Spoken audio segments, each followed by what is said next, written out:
Hello guys, this is Panzermeister36, and today's video is going to be a weather tutorial in which we make some built-up dust and dirt effects on this Panzer III here.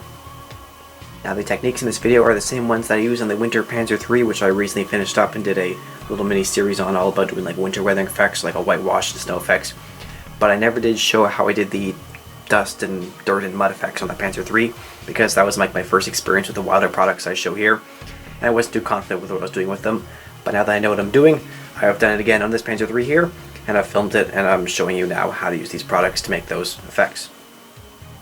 So in the Panzer III here, you can see that I've achieved just some basic built-up dust and dirt effects. Not really any mud effects, but if you want to do that, of course you can just alter the technique I did, use some darker pigments and some different effects here, apply them differently, apply more of them, and you get more of like a wet effect, a darker effect. In the video I basically just used a light pigment, a dark pigment, a dark wet effect like a spatter effect, and a lighter spatter effect, more like a dry color. And then I also use a textured earth product here, which is basically a acrylic product that has a grain in it, so when it dries it replicates the consistency and texture of just like dried earth, mud, or just dirt in general. And it's the first product I use in the video here, so let's get into it. So to begin, we're going to start with a very thick textured mud layer on the lower areas of the hull. And for that I'm going to use this product here. This is Wilder's light brown textured earth product. It is the fine consistency. It also comes in a stony one as well, which is just kind of like a thicker effect. Pretty sure it's acrylic, but it's basically a muddy texture. As you can see, it's kind of, goopy like that. So I just mix it up a little bit first because it's kind of separates out into the thinner and thicker layers in the jar. And I'm just going to get some of this and add it to my little palette here. If anybody's interested why I have the tin foil out on this, it's just so that it's easier to clean the palette when I'm done, because I can just throw this out instead of having to scrape it off. Now I like the texture of this product a lot, but this color here is pretty neutral brown. It doesn't really have any interest to it. I think it's a little too light for just some kind of dirt effects. Maybe it's like more dry, that's fine, but I like to darken it up a little bit, so for that I mix in some pigment. This is Wilder's brown Russian earth pigment, just a basic muddy brown color. So I mix in some of this to give it a just darker tone.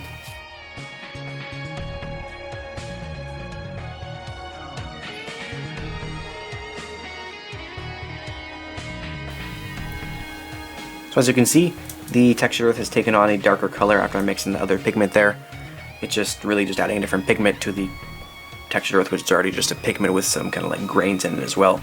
And I'm certain that you can do this with any other pigment you'd like, any brand of pigment, any type of pigment. If you're using like chalk pastels, you can probably use that as well. You can probably even put in some real dirt if you want a different color. It's just changing the color up. So now I think this is a great material to start the actual application of the base mud effects.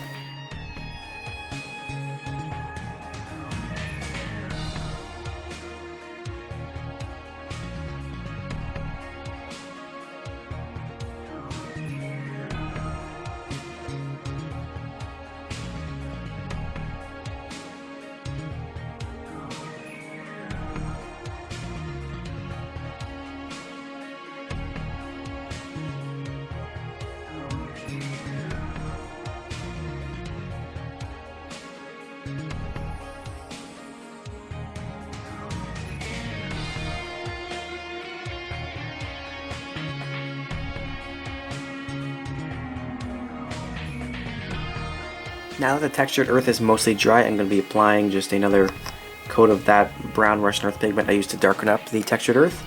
Just applying it from the bottle dry over the model to kind of simulate some built up dirt effects. This is going to kind of fall off right now if I don't, seal it on, so I'm going to actually use some products to attach it on later.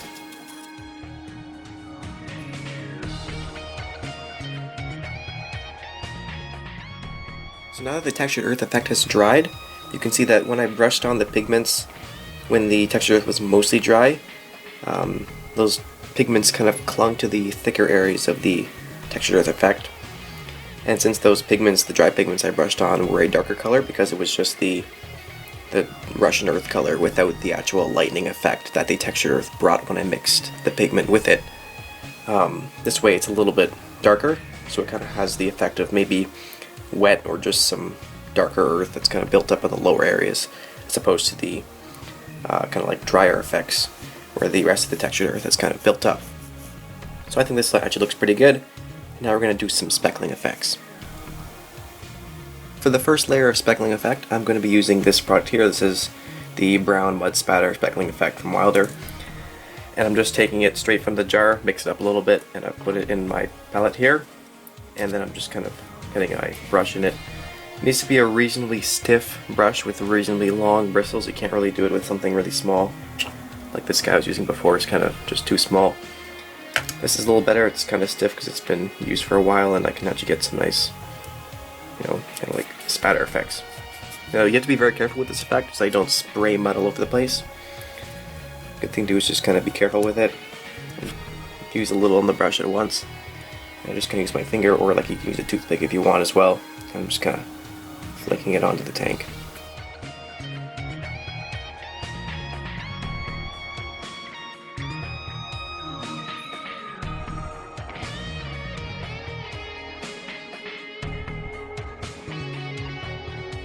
And now I'm going to be repeating the same technique using this product here, which is similar. It's a little thinner, less thick, because it's not a speckling effect, it's just the dark road clay effect.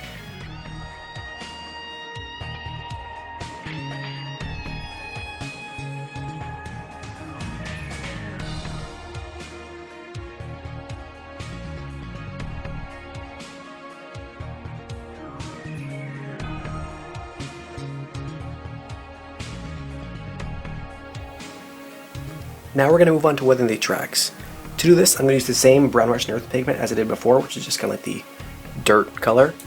I'm also going to use the same dark road clay effect as I did previously, and I'm going to apply it in the same way with the spatter effect, and I'm also going to use a brush just to apply some kind of like heavier wet areas to the tracks. But instead of using the brown mud spatter, this stuff here, which is the dry speckling effect I did, I'm instead going to use a pigment which is the same color, basically the same color, it's almost exactly the same. But I'm going to use a pigment because I want to apply it dry with this color to get like a dirt and dust combination effect. And then I'm going to use the dark road clay to kind of like bind that on, and also, as I said, make some wet effects.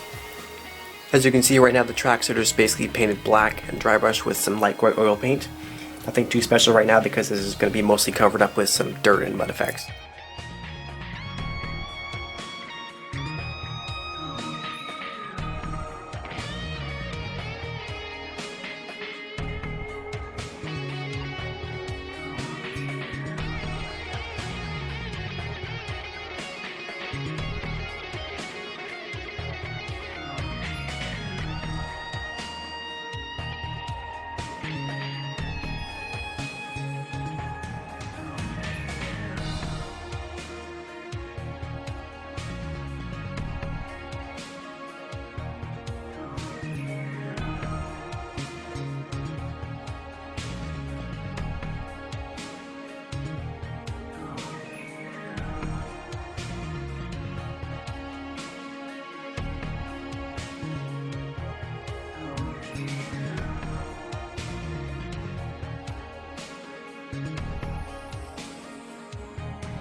So now I've put all the parts back on the model, which is basically just the wheels and the tracks at this point, and all the parts I was just keeping separate so I could weather them easily. And after I put them on, I just kind of did a little bit of touch-ups with the pigments, because when I was putting them on, I guess I wiped off some areas because I was pushing them with my hands and stuff like that. So I just did a little bit of touch-ups with the pigments, and then I also used the brown Russian earth pigment, which is the darker color. And as you can see, it just kind of like lightly blended that up over these sides of the fenders a little bit, just to kind of add a like blend between the dusty effects down here and the much less dusty upper hull. So for the wheels, I did the exact same technique as I did on the tracks. I didn't film the wheels because it was the same thing, but basically I'm just going to say I used the brown Russian earth pigment, which is the darker one, brush that on, then I used the industrial dust, which is the lighter one, brush that on, and then I used the dark road clay effect, which is the same thing I used in the tracks, and then I put that on the brush, you know, and did like the flicking technique just lightly to kind of like attach it, and also add some like wetter areas and just specks and discoloration, and also kind of just blends it and holds it on as well, because it like it's a wet effect, so it'll kind of like absorb into the pigment and bind it on. So it really just helped to like blend it all together, and it's the same thing I did on the hull as well.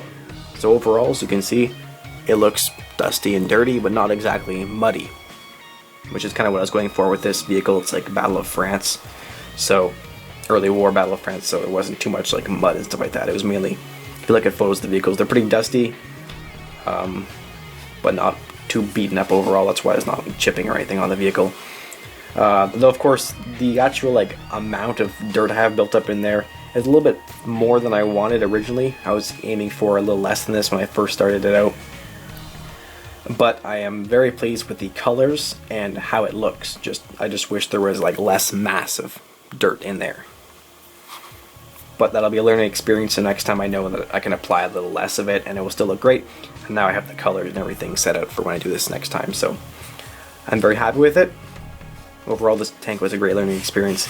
I also did a video where I showed how to do all the like oil discoloration, getting those like blue and brown hues in the camouflage instead of just being like a just boring monotone kind of like, or I guess two-tone look. It has all like these streaks and blends in it and it looks really cool. So this vehicle was a great practice piece for a bunch of techniques I'm excited about.